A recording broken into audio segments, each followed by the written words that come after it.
Sasayaw ba? Hello, Angel. Hi, everyone. So nice seeing you once again. Thank you for having me. Especially in Philippine pageantry. Thank So you. why first question, we would like to congratulate you to be part of Miss Philippines Earth Yes. 2025 candidate. you.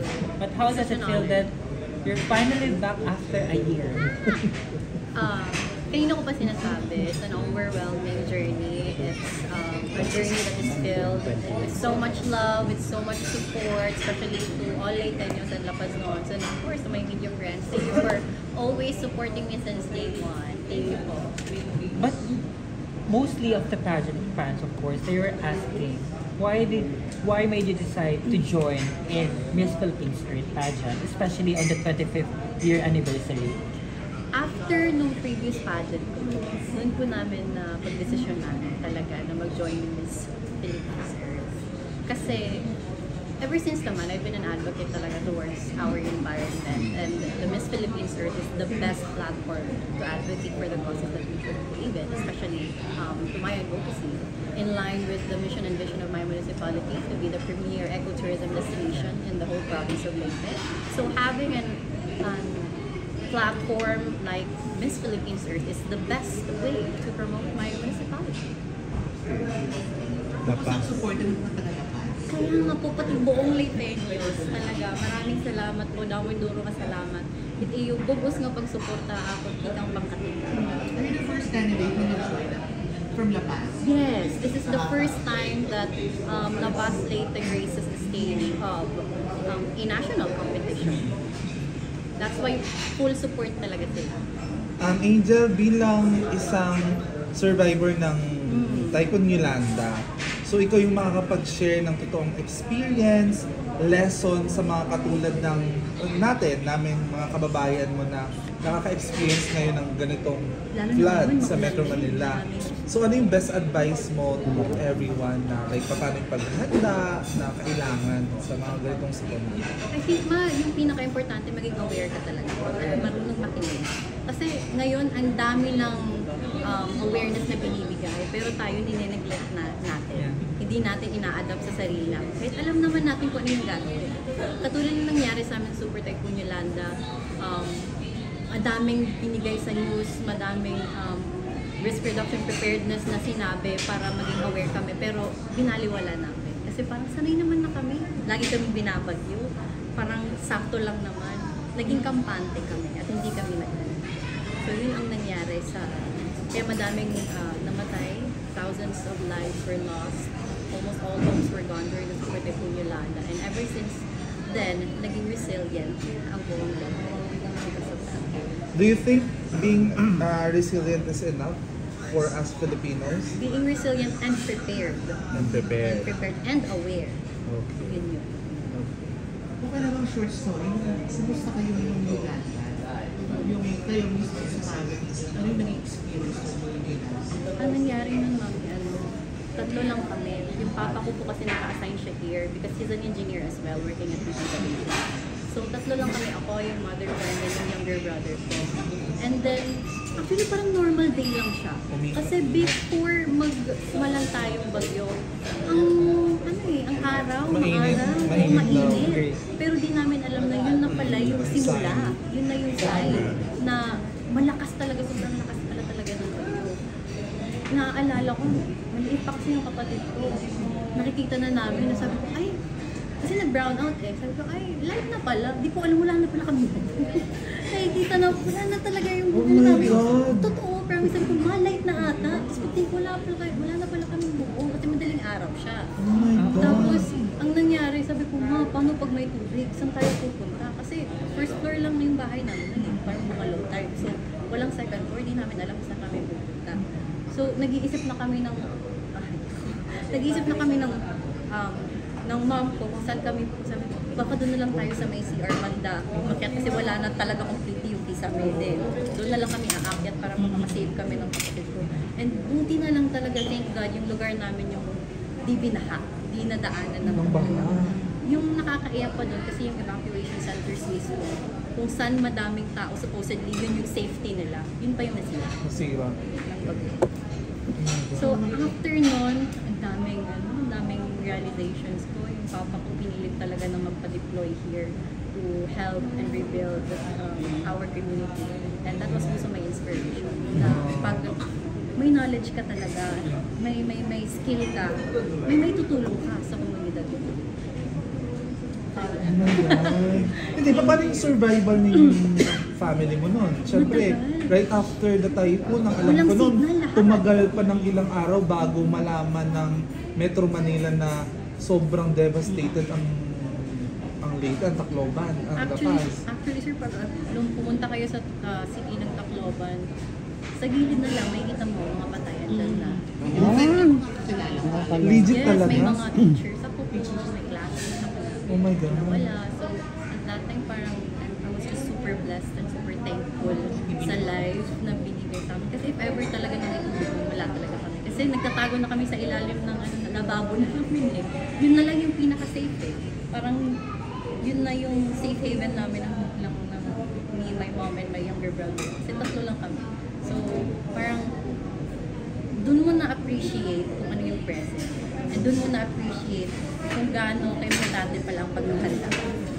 Kumusta ka nang 13 ata po. Ay, bata. mag-gets ka pa Ang bagets. Kumusta yung ano nun, yung pagupit nung typhoon sa inyo nung madaling araw? Parang nagbibisul na yung kasi madaling araw siya. So, di mo alam. At ang nakakatakot pa nun kasi after nun, may mga rumors pa na may tsunami daw, ganyan, may second wave daw. So kami, umakyat na naman kami. Natatakot na kami. Kailangan na namin i-prepare yung sarili namin. So, umakyat talaga kami ng bundok. Umakyat kami ng bundok. Okay. I think it was around 2 a.m. or 3 a.m. in the morning. Ako, mama ko, tsaka kapatid ko, umakyat kami ng bundok. Muntikan pa kami mga malaglag sa pangin. Kasi lahat ng tao nagpapanik. Lahat ng tao talaga nagpapanik. Inintay namin until lumitaw na yung araw. Kasi nakakatakot pa nun. Ang dami namin sobra sa bundok na yun na baka possible pa na mag-landslide. Magkaroon ng soil erosion kasi ang dami namin sa taas eh. Tapos umuulan pa. Sarili lang namin. Tapos yung mga important papers, yun na lang talaga. Kasi pag ganun, iniisip mo na lang buhay mo. Wala na yung mga buhay na lang. Hindi, yung food, kumusta yung food ninyo mo?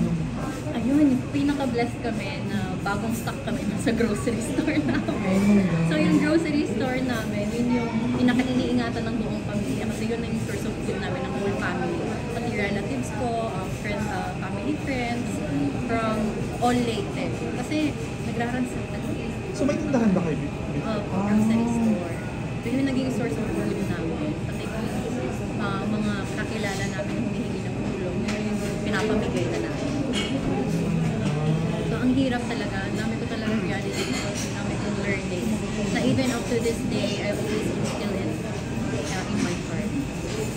So after more than a decade, nakabangon na ang Leyte sa Ay, Yolanda oo. tragedy, Kaya no? po lagi kong pinapakilala ang Leyte na Oo. mainuswago na probinsya. It's a progressive Of province. course, alam natin na ang Leyte is a typhoon prone, no? Laging dinadaanan din ng bagyo. So, aside from sa ganung disaster, yung mga typhoon, ano pang environmental problem ang dapat pagtuunan ng mga officials ng Leyte? Another environmental problem, of course, yung solid waste management natin. Kasi ang daming programa at mga proyekto na inaano ng ating gobyerno, pero hindi natin na-sustain. Kasi tayo mismo, parang may pagkukulang tayo. Hindi natin nabibigay yung responsibility natin as citizen, as human beings, as children of the earth. So it's a collaboration with the projects from our government, from NGOs, and of course us citizens. So it's work hand in hand. So talking about that, talking about solid waste management, ano sa palagay mo yung the solution for that? I think it's mas mag-focus tayo sa ating roots. That's why in my municipality and campaigning in different schools, namimigay kami ng brochures all about RA 9003 or Solid Waste Management Act para maging aware ang kabataan. Actually, right now in our Green Leaders in Action, a training from Miss Philippines Earth, yung project namin with Florida, Tampa, Florida, it's tinawag namin siyang ikaw tindahan. Parang basura mo, panalo mo. It's a school-based initiative na gagawa kami ng kiosk na yung students in each plastic or biodegradables na pwede nilang ibigay, mag-earn sila ng eco-points or eco-currency that they can exchange into like school supplies. It's a project that we've been working on for our culmination here in the Philippines. Yes. Nalala ko basura dito. Nasa paligid. Nasa paligid. Brush. Okay. Mabalik naman tayo sa pageantry, ano? So, what is the best lesson that you've learned sa iyong mga previous pageants na sinabihan na pwede mong magamit na ngayon ay sumasali ka sa Miss Philippines? I think, sir, it's always being grateful with everything. Always being grateful and always looking back where you started. And patuloy na ikamit kung ano yung pangarap mo. Kasi yun yung magiging drive mo eh. You know how to be grateful with the people who supports you, and the people who help you to be where you are right now. Maging marunong magpasalamat lagi. Lalo na sa Panginoon, sa mga blessings na binibigay niya sa'yo. Kasi after all, no matter where you are in life, as long as you know how to put your feet on the ground, to appreciate everyone, to go, malayong mararating. Yun talaga. Kumusta pala yung support ng fellow candidate mo sa Miss Universe Philippines last year? Kumusta yung support nila sa'yo?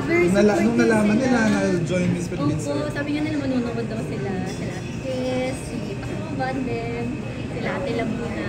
Maraming salamat to my fellow queens for supporting me in this journey. Even na si Anita din nagsusupport.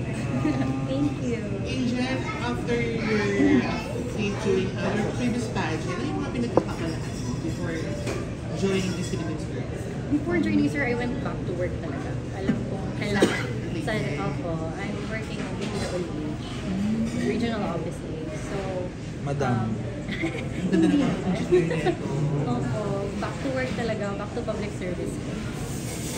And what's your message pala sa very supportive mom mo na always nandyan sa tabi mo? Roll VTR. Message. Message sa very supportive tita and mother. Of course, nung unang sali ko pa lang po kasi ng pageant, it was Binibining La Paz, si Pia Hedores, the municipality that I am representing right now. Na-attract na po niya talaga. Kasi after nag-post siya ng, may beauty queen, ganyan. Sunod-sunod na po yung journey ko after. And it's also because of the support and love that I am getting to my mom. So thank you so much, Ma. Feel ko ramdam ng buong earth ang pagmamahal mo sa akin. The Mother Earth! The Mother Earth! The real Mother Earth. Mother of the Earth! Ang unang kinakabahan kaysa kay Angel. Ang unang umiiyak. Ay, wait, medyo lang ako. Kumusta si tita yung sa pag-handle sa inyo during the typhoon? Siyempre, maliliit pa kayo parehas. Kumusta si tita nun? Inspirasyon ko talaga siya. Alam mo, pag may mga problema, si mama talaga pinakamaasahan niyo. Tita, may problema kaming lahat. Parang, Pera po. and then, Pero talaga, automatic yung isip niya na ganito, ganyan. Alam niya agad kung ano yung gagawin. Parang nag-ano siya ng risk management. Parang nag-master niya ata yun. Kasi siya yung ma-handle din ng businesses natin. Anong field ng engineering mo? Civil engineering. Civil engineering. Nakalagay sa bio mo, you believe that empowering communities through sustainable engineering. Ano ba yung sabihin ng sustainable engineering? Actually, it relates to my previous advocacies din. I've been an advocate for sustainable tourism. Kasi nga po, in line siya sa mission and vision ng municipality namin. Way back in 2019, when I was still in college, we had this promising ecotourism destination in my municipality called the Calabato Hot Spring. So, Calabato Hot Spring. So, may cold spring doon and then may hot spring because we were near with in a volcano. So after po nun, I decided, I encouraged my group na yun yung gawin namin research and thesis to help my municipality. So College ka pala? I collaborated with them. Nung time So na it yan. was an assessment, it was called an assessment of the natural characteristics of Calabato Hot Spring, leading towards an ecotourism destination. So ayun nga, in-assess namin, ginawa namin ang plano, and after that, na-develop ko yung Calabato Hot Spring. And even up to this day, naging tourist destination na po talaga siya. But, nung February lang, this February lang, na nasira siya. Yung sa mining. Dahil, nabagyo talaga. Nagkaroon ng soil erosion, nagkaroon ng landslide. So right now, I've been working again with the LGU of La Paz to help them rehabilitate and rebuild the Calabato Hot Spring. Last question from me. I think nabasa ko sa news na parang there's an issue sa part ng Leyte regarding the mining. So, what's your message sa mga owner ng mga minero? I mean, mga owner ng mining company. Alam ko meron sa inyong important place na very historical na nasira din because of that mining issue. Let's just not Alam ko meron sa Leyte. Feel ko, lahat naman kasi ng ginagawa natin, it's a matter of cause and effect eh. Sometimes na-neglect natin yung effect nito because of our dreams, because we were thinking of just ano yung makukuha natin ngayon rather than thinking for our future generations. So I am really hoping for the companies out there that we put an action on knowing na importante kung ano yung gagawin natin ngayon. Because whatever we do right now, it has an effect for the future generations. Hindi lang kasi tayo yung mahihirapan ngayon, but mas lalo na yung susunod na generasyon. Angel, you're a singer also. So, natapatake natin sa talent competition. Sasayaw? Ilang song? And then mag-guitar day. Wow. Watch out. Dahil dyan, sample naman, ano yung song mo for your Miss Philippines Earth Journey na lang? Walang daw element of surprise pag Hindi, hindi yung song nakakantahin mo sa talent competition. Yung na lang, team song mo for your journey in Miss Philippines Earth. Actually, it's a Christian song. Oh my God! Yes Sino yung po. mga Muslim siya? Actually, it's a Christian song entitled Ocean because ever since then, yun talaga yung song ko sa life ko.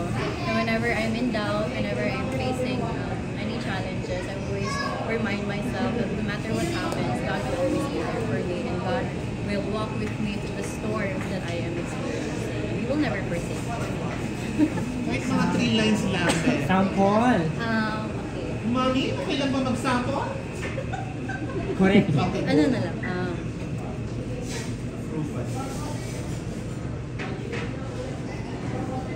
Spirit lead me where my trust is without borders. Let me walk Okay lang yan. on the waters wherever you Hindi okay lang yan. call me. Take me deeper than my feet could ever wander, and my faith will be made stronger in the presence of my Savior. Dahil dyan may napagaling po tayo. I think, May mga national caution ba ang Muslim? Yes. Anong ating hindi mo ina-upload yung kanya. Dito ay parang clue naman ang Na-upload na siya actually, pero Na-upload na. it's, I think pa na-upload yung actual pictures. I'm just waiting for the official post of the Miss Philippines Earth para at least, inaantay ko lang. It's Diwatahan Tubig, or like it's a fairy of waters in line. Kasi nga po marami kaming cold spring and hot spring rivers in my municipality, so it's inspired by that. Of course, created and designed by our very own ER Stephen Alvarado. Who's your favorite Miss Philippines Earth or Miss Earth queen? Miss Carla Henry. Carla. Henry na big. Opo, na-meet ko na po siya sa in person din. Pumunta din siya sa coffee shop namin. So, I'm really inspired by her. Kasi even up to this day, nag-work pa rin siya with the organization. And nakikita niyo talaga. Okay. Sample naman ng introduction mo. Wait lang ha. Okay. Wait Ay, lang. introduction na. Wait lang. Yung Waray version.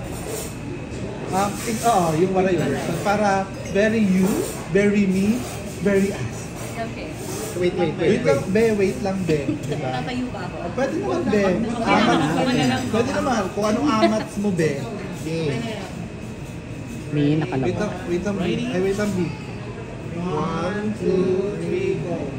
Maupay na adlaw ay ang Angel Rose Kamputamban, Ikanghan Madinastigo na Bungtuhan Lapas, Probinsyahan Leyte. One more, Han, late. Aray! Isa pa, painom naman. Mas ano ba? Mas Yan, medyo Besides? mas lively. 1, 2, 3, go. Maupay na adlaw ay ang Angel Rose Kamputamban, Ikanghan Madinastigo na Bungtuhan Lapas, Probinsyahan Leyte.